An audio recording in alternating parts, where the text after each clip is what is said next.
சுந்தரகாண்டம் 42 தொடர்ச்சி.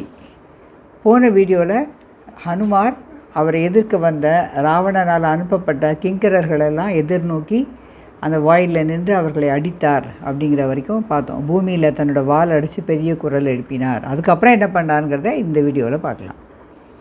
ச பூத்வா சுமஹாகாயோ ஹனுமான் மாருதாத்மஜக திருஷ்டம் ஆஸ்போட்டயாமாச லங்காம் சப்தேன பூரயன் தஸ்யா ஸ்போட்டித சப்தேன மகதா சானுநாதினா பேதுர் விஹங்கா ககனாத் உச்சைச்சேதம் அகோஷயத் ஜெயத்யதி பலோ ராமோ லக்ஷ்மணஸ்ச மகாபலः ராஜா ஜயதி சுக்ரீவோ ராகவேண அபிபாலிதः தாசோஹம் கோசலேந்திரஸ்ய ராமஸ்யாக்லிஷ்டகர்மணः ஹனுமான் சத்ருசைன்யானாம் நிகந்தா மாருதாத்மஜக.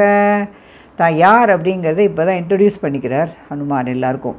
31வது ஸ்லோகத்துலேருந்து பார்த்ததை பார்க்குறோம். இந்த பெரிய குரல் எடுத்து சிங்கநாதம் பண்ணின அந்த ஹனுமான் அந்த பெரிய சப்தம் எதிரொலி எழுப்பினதால் ஆகாசத்தில் பறந்து கொண்டிருந்த விஹங்கான்னா பறவைகள் எல்லாம் நில கொலுந்து அப்படியே கீழே விழுந்துதான். அப்போ உரத்த குரலில் முழங்கினாரா ஹனுமான்.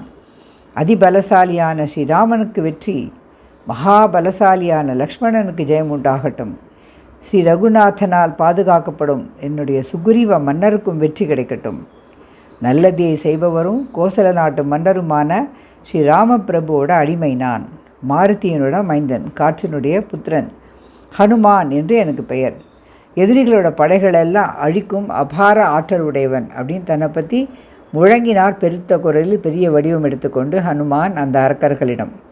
ந ராவண சகசிரம் மே யுத்தே பிரதிபலம் பவேத் ஷிலாபிஸ்து பிரஹரதः பாதபைச்ச சஹஸ்ரஷः அர்தயித்வா புரீம் லங்காம் அபிவாத்ய ச மைதிலீம் சம்ருத்தார்த்தோ கமிஷ்யாமி மிஷதாம் சர்வரக்ஷசாம். 1000 ராவணர்கள் வந்தாலும் யுத்தத்தில் என்னோட பலத்துக்கு ஈடு கொடுக்கவே முடியாது. நான் என்ன பண்ணுவேன், பாறைகளை எரிந்து ஆயிரக்கணக்கில் மரங்களை எல்லாம் வீசி லங்காபுரி அப்படி கதி கலங்க பண்ணிவிடுவேன். அப்புறம் சீதா பிராட்டியை வணங்கி எல்லா ராட்சசர்களும் பார்த்துட்டு இருக்கச்சே நான் எந்த காரியத்துக்காக வந்தேனோ அந்த காரியம் கைகூடியவனா நான் போகிறேன் அப்படின்னு சபதம் மாதிரி சொல்கிறார் எல்லாருக்கும். தஸ்ய சன்னாத சப்தேன தே அபவன் பயசங்கிதாக தத்ருஷுச்ச ஹனுமந்தம் சந்தியாமேகம் இவோன்னதம் ஸ்வாமி சந்தேஷ நிஷங்காஸ் ததஸ்தே ராட்சசாः கபிம் சித்ரைः பிரஹரணைர் பீமைர் அபிபேதுः சஹஸ்ரஷः சதைஃப் பரிவிருத்தः சூரைः சர்வதः ச மகாபலः ஆசசாதாயசம் பீமம் பரிகம் தோரணாஸ்ரிதம் சதம் பரிகம் ஆதாய ஜகான ச நிஷாச்சரான் ச பன்னகமிவாதாய ஸ்புரந்தம் வினதாசுதக. அவர் அப்படி ஒரு பெரிய சத்தம் போட்டோன்னே அங்கே இருந்த கிங்கரர்கள்லாம் பயந்து போயிட்டாங்களாம். சாயங்காலத்தில் வர மேகத்தை போல உன்னதமாக ஆகாயம் வரைக்கும் நிற்கிற அந்த ஹனுமானை பார்த்தார்கள்.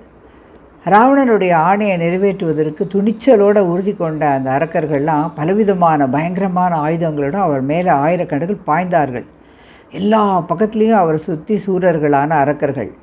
அப்போது பலசாலியான அவர் என்ன பண்ணார், அந்த வாயில் படியில் ஒரு பெரிய இரும்பு உலக்கை சாத்தி வச்சுருந்துதான்.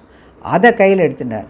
அந்த உலக்கையை வச்சுட்டு கருடன் ஒளி வீசுகிற சர்ப்பத்தை அப்படியே கவிண்டு போகிறத போல் வீரரான ஆஞ்சநேயர் கையில் உலக்கையோடு ஆகாசத்தில் சஞ்சரித்து அந்த அரக்கர்களை எல்லாம் கொன்றாராம். இந்த மாதிரி நிறையா கிங்கரர்களான வீர ராட்சசர்கள்லாம் கொன்னுட்டு மேலும் மேலும் இன்னும் எத்தனை பேர் வந்தாலும் அவர் யுத்தத்தை எதிர்பார்த்து அந்த வாசற்படிக்கிட்டே வந்து நின்றார். விசச்சாராம்பரே வீரக பரிகிருஹ்ய ச மாருதிஹி சஹத்வா ராட்சசான் வீரான் கிங்கரான் மாருதாத்மஜக யுத்தகாங்ஷி புனர்வீரஸ் தோரணம் சமுபாஸ்ரிதः ததஸ்தஸ்மாத் பயான் முக்தாः கதிச்சித் தத்ர ராட்சசாக நிகதான் கிங்கரான் சர்வான் ராவணாய நியவேதயன். இந்த மாதிரி அவர் அடிக்கிறத பார்த்த உடனே கொஞ்சம் உயிர் பிழைச்சிருந்த ராட்சசர்கள்லாம் என்ன பண்ணார்கள், ஓடி போய் எல்லா கிங்கரர்களும் கொல்லப்பட்டு விட்டார்கள் மன்னா அப்படின்னு ராவணன் கிட்ட போய் தெரிவிக்கிறார்கள்.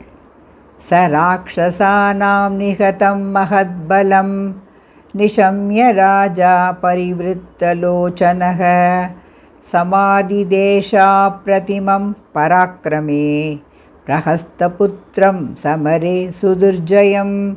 இத்யார்ஷே ஸ்ரீமத் ராமாயணே வால்மீகியே ஆதிகாவ்யே சுந்தரகாண்டே 24 सर्गः. श्रीहरिये नमः. जानकीकान्तस्मरणं. जय जय राम राम. वीर धीर शूर हनुमंतन की जय. आंजनेय स्वामी की जय. இந்த மாதிரி பலம் மிகுந்த அரக்கர் படை கிங்கரர் படை அழிக்கப்பட்டு விட்டது அப்படிங்கிறது கேட்ட உடனே அந்த ராவணனுக்கு கோபம் ரொம்ப அதிகமாகிடுது. அதனால் கண்களை எல்லாம் உருட்டி, பராக்கிரமத்தில் ஈடு இணை இல்லாதவன் யுத்தத்தில் வெல்வதற்கு ரொம்ப கஷ்டம், அந்த மாதிரியாக இருக்கிற பிரஹஸ்தனுடைய குமாரனாகிய ஜம்புமாலியை நீ போய் இப்போ அசோகவனத்திற்கு போய் அந்த வானரத்தோட சண்டை போடு, அதை அழிச்சிட்டு வா அப்படின்னு சொல்லிட்டு இப்போ ஜம்புமாலியை அனுப்புகிறான் ராவணன். முதல்ல கிங்கரர்கள் அனுப்பிச்சா, அவர்களெல்லாம் கொல்லப்பட்டதை கேட்ட உடனே கோபம் வந்து இப்போது அதை விட ரொம்ப வீரமான இருக்கிற அது பிரஹஸ்தன் அப்படிங்கிறவனுடைய பிள்ளையாகிய ஜம்புமாலியை அனுப்புகிறான். அவனை வந்து ஹனுமார் என்ன பண்ண போகிறார் அப்படிங்கிறத நம்ம அடுத்த சர்க்கத்தில் பார்க்குறோம். மகாபெரிவா சரணம். ஜெய் ஸ்ரீராம்.